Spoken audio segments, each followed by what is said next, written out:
We now know the police believe the Prime Minister and the Chancellor broke the law here, but we also know neither of them intend to leave anytime soon, even though they are sorry for what's happened. I also understand, because I've spoken to the Prime Minister, he's mortified by it. He walked into a room with people who he'd met properly earlier in the day for a COVID emergency and other meetings, and clearly regrets what happens and takes full responsibility for it. Last night, Boris Johnson said at the time he hadn't thought he'd broken the rules at his impromptu birthday party in Number 10, but he accepts the police think differently, and that many of the public may do as well.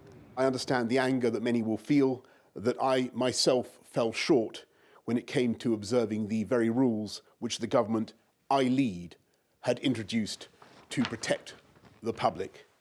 And I accept in all sincerity that people had the right to expect better. This is the first time you've been here? Yes, it is. And to be honest, I had avoided coming here because it's such an emotional thing to do. But actually now I'm here, it feels lovely, actually.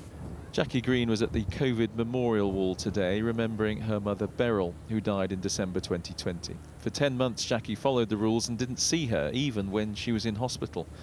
Now she wants the Prime Minister gone. Firstly, he's mortified that he's been caught out, not about, everything that's happened and having any genuine remorse for it. And, this is his normal position. We need to get on with running the country now. We do need to get on with running the country, but not with him as Prime Minister. This side of an election, only Conservative MPs can remove Boris Johnson, but not many of them are calling for that today. This is one of the few who still is. I can't find a way of coming on here and defending that situation, I'm afraid. So I think if other people take a different view, I'll happily respect that. But we do have to have some expectation of high standards in public life, and those expectations surely extend to sticking by the rules that you put in place for the good of the nation's health. For Prime Minister and Chancellor, this has been a hard 24 hours, but for now, they are still here. Let's speak to Andy then. So the question is, can Boris Johnson ride this one out? Well, I think he can certainly relax through the Easter weekend, but this is certainly not over. For a start, the police are making it clear they are investigating other parties, some of which we know the Prime Minister was present at, so there could be further fines coming his way. We also are going to have at some point the final report from Sue Gray. Remember that name? That's the senior civil servant who was investigating all of the so-called Partygate scandal before the police got involved. She is promising to publish her report once the police investigation is over.